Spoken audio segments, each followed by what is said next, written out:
இன்றைக்கி எபிசோடில் பாக்கியாவும் செல்வியும் வழக்கம் போல் அவங்களோட ஹோட்டலில் வேலையை பண்ணிகிட்ருப்பாங்க. அப்போ அந்த ஹோட்டலோட ஓனர் அங்கே வருவார்.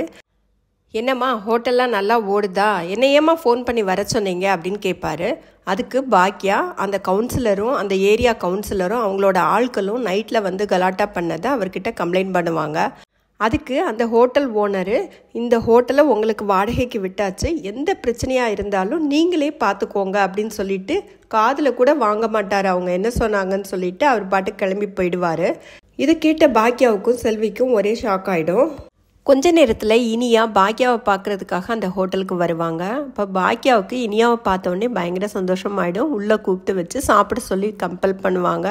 ஆனால் இனியா சாப்பாடு எதுவும் வேண்டாமா, உன்னை பார்க்கணுன்னு தோணுச்சு அதனால தான் வந்தேன் அப்படின்னு சொல்லிட்டு பேசிகிட்டு இருப்பாங்க. இனியா அப்செட்டாகவே இருப்பாங்க. அதை பார்த்த பாக்கியா, ஏமா அப்செட்டாக இருக்க, நீ வீட்டில் போய் நான் கேட்க வேண்டான்னு சொன்ன விஷயத்த போய் கேட்டியா அப்படின்னு சொல்லிட்டு பாக்கியா கேட்பாங்க. ஆமாம்மா நான் கேட்டேன், அதுக்கு அவங்க என்ன சொன்னாங்கன்னா, அம்மா அந்த ஹோட்டலுக்கு பதிலாக பணம் வாங்கிக்கிட்டாங்க அப்படின்னு, நிறைய லட்சக்கணக்கில் வாங்கியிருக்காங்க அப்படின்னு சொன்னாங்க. நீ பணம் வாங்கினியா அப்படின்னு சொல்லிட்டு இனியா அவங்க அம்மா கிட்ட கேட்பாங்க. அதுக்கு பாக்கியா, ஆமாம் நான் பணம் வாங்கினேன், ஆனால் கடைசியாக தான் வாங்கினேன், எல்லாம் முடிஞ்சதுக்கப்புறம் கடைசியாக அவங்க கேட்டுக்கிட்டே இருந்தாங்க, பணம் தர்றதா சொன்னாங்க, அதுக்கப்புறம் தான் நான் வாங்கினேன். அதுவும் இல்லாமல் எனக்கு நிறைய கடன் இருந்தது, அந்த கடனெல்லாம் அடைக்கிறதுக்காக நான் அந்த காசை வாங்கினேன் அப்படின்னு சொல்லிட்டு சொல்லுவாங்க. பக்கத்தில் இருந்த செல்வி உடனே, இனியா பாப்பா அம்மாவுக்கு எப்படி பார்த்தாலும் நட்டம்தான், பணம்லாம் கம்மியாக தான் கொடுத்துருக்காங்க அப்படின்னு சொல்லுவாங்க. அதுக்கப்புறம் இனியா கிளம்பி போயிடுவாங்க. வீட்டில் அமிர்தா சமையலை ஈஸ்வரி குத்தம் சொன்னதுனால அமிர்தா ரொம்பவே அப்செட்டாக இருப்பாங்க. சரி அவங்களுக்கு கொஞ்சம் ஆறுதலாக பேசலாமே அப்படின்னு சொல்லிட்டு எழில் அமிர்தா கிட்ட பேசுறதுக்காக கிச்சனுக்கு வந்திருப்பாங்க. அந்த நேரம் பார்த்து ஈஸ்வரியும் பின்னாடி வந்துடுவாங்க. இதை கவனிக்காத எழில் அமிர்தா கிட்ட, பாட்டி சொல்றதெல்லாம் நீ ஒன்றும் பெருசாக எடுத்துக்காத அப்படின்னு சொல்லிட்டு அவங்களுக்கு ஆறுதல் சொல்லிக்கிட்டு இருப்பாரு. அமிர்தா கண்ணால் ஜாடை காட்டுவாங்க. ஆனாலும் எழிலுக்கு புரியாது. அதுக்குள்ளார ஈஸ்வரியே கத்த ஆரம்பிச்சிருவாங்க. என்னை பற்றி போட்டு கொடுக்கறதுக்காக வந்திருக்கியா, உன் பொண்டாட்டி சமைக்கிறது எனக்கு பிடிக்கலன்னு சொன்னால் நல்லா இல்லைன்னா நல்லா இல்லை தான், குழம்புல உப்பு அதிகமாக இருந்தால் உப்பு அதிகமாக இருக்குன்னு தான் சொல்லுவாங்க, வேற எப்படி சொல்கிறதான் அப்படின்னு சொல்லிட்டு ஈஸ்வரி கோபமாக கேட்பாங்க. அதுக்கு எழில், அமிர்தா இவ்வளோ வேலையும் பார்த்துட்டு சமையலும் பண்ணுறாங்க பாட்டி, அதுவும் இல்லாமல் சமையல் நல்லா இருக்கும்போது நீங்கள் நல்லா இல்லைன்னு சொன்னால் கஷ்டமாக இருக்கும்ல, அதனால தான் சொல்கிறதுக்காக வந்தேன் அப்படின்னு சொல்லுவாப்ல. ஈஸ்வரி எழில்கிட்ட, உன் பொண்டாட்டிக்கு நிறைய வேலை இருக்குன்னா அதெல்லாம் உங்கள் அம்மா கிட்ட போய் சொல்லு, இந்த பிரச்சனையெல்லாம் தீர்க்க வேண்டியது ஏன் வேலை கிடையாது அப்படின்னு கோவமாக சொல்லிடுவாங்க. பாக்யாவோட ஹோட்டலுக்கு ஆகாஷ் வருவாப்ல. ஆகாஷ் என்ன கேட்பான்னா, அந்த கவுன்சிலரும் அவங்க ஆட்களும் வந்து கலாட்டா பண்ணாங்கன்னா உங்களுக்கு ஹெல்ப்பாக இருக்குன்னு சொல்லிட்டு வந்தேன்னு செல்வி கிட்ட சொல்லிட்டு பேசிக்கிட்டு இருப்பான்.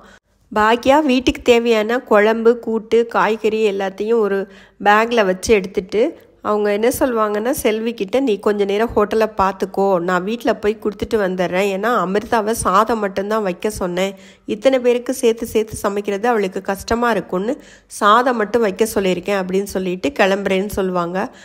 ஆகாஷ் என்ன சொல்லுவான்னா, நான் கூட கொஞ்ச நேரம் இருக்கிறேன் ஆண்டி, அம்மாவுக்கு ஹெல்ப்பாக நான் பார்த்துக்கிறேன், நீங்கள் போயிட்டு வாங்க அப்படின்னு சொல்லிடுவான். கிச்சனில் எழில் அமிர்தா ஈஸ்வரி 3 பேரும் பேசிக்கிட்டு இருக்கும்போதே பாக்கியா அங்கே வந்துடுவாங்க. என்ன பிரச்சனை என்ன ஏதுன்னு கேட்பாங்க. அப்போ ஈஸ்வரி என்ன சொல்லுவாங்கன்னா, பொறுப்பாக பொம்பளையாக வீட்டில் இருக்காமல் இப்படி போனேன்னா வீட்டில் பிரச்சனை வரதான் செய்யும் அப்படின்னு சொல்லிட்டு சொல்லுவாங்க. ஈஸ்வரி பாக்யா கிட்ட, காலையில் எத்தனை மணிக்கு ஹோட்டலுக்கு போனேன், நைட்டு ஏன் இவ்வளோ லேட்டாக வந்த அப்படின்னு சொல்லிட்டு திரும்பவும் கேட்டுக்கிட்டு இருப்பாங்க. அதுக்கு பாக்யா, நேற்றுக்கு கொஞ்சம் ஹோட்டலில் பிரச்சனை ஆயிடுச்சு அதனால தான் லேட்டு அப்படின்னு சொல்லிட்டு இருப்பாங்க. எழிலே என்ன பிரச்சனைன்னு கேட்டதுக்கு எந்த பதிலும் சொல்ல மாட்டாங்க. அங்கே என்ன பிரச்சனைன்னு கேட்டதுக்கு ஈஸ்வரி என்ன சொல்லுவாங்கன்னா, ஒன்னால தான் எல்லா பிரச்சனையுமே, அவன் பொண்டாட்டிக்கு நிறைய வேலை இருக்குன்னு கம்ப்ளைண்ட் பண்ணிக்கிட்டு இருக்கான் அப்படின்னு சொன்னதும் பாக்கியா என்ன சொல்லுவாங்கன்னா, இல்லை நான் அவளை சாதம் மட்டும்தான் வைக்க சொன்னேன்னு சொல்லிட்டு அந்த குழம்பு கூட்டெல்லாம் கொடுத்துட்டு மேலே மாடியில் போய் செழியனையும் ஜெனியையும் பார்த்துட்டு ஜெனிக்கிட்ட என்ன சொல்லுவாங்கன்னா, நீ கொஞ்சம் ஃப்ரீயாக இருக்கிற டைமில் அமிர்தா கிட்ட கொஞ்சம் வேலையை ஷேர் பண்ணிக்கோமா, கொஞ்ச நாள் எனக்கு சிரமம் பார்க்காம ஷேர் பண்ணிக்கிட்டிங்கன்னா அதுக்கப்புறம் கொஞ்சம் ஈஸியாக போயிடும், கொஞ்ச நாளில் எல்லா பிரச்சனையுமே நான் சரி பண்ணுறேன் அப்படின்னு சொல்லிட்டு பாக்யா கிளம்பி போயிடுவாங்க. அவங்களோட ஹோட்டலில் அவங்க வேலை பண்ணிகிட்டு இருக்கும்போது பாக்யா செல்வி கிட்ட, எல்லாம் சாப்பாடெல்லாம் காலி ஆயிடுச்சா, எவ்வளோ சாப்பாடு மீதம் இருக்குன்னு கேட்டுக்கிட்டு இருப்பாங்க.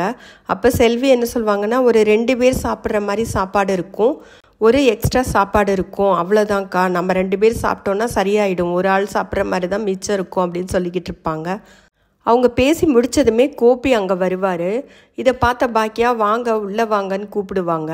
கோபி என்ன சொல்வார்னா, நான் இந்த பக்கமாக ஒரு வேலையாக வந்தேன், அப்படியே இங்கே ஹோட்டலில் சாப்பிட்டுட்டு போகலான்னு வந்தேன் அப்படின்னு சொல்வார். சரின்னு பாக்கியா அவங்கள உட்கார வச்சு சாப்பாடு போடுவாங்க. அதோட இன்றைக்கி எபிசோட் முடிஞ்சது.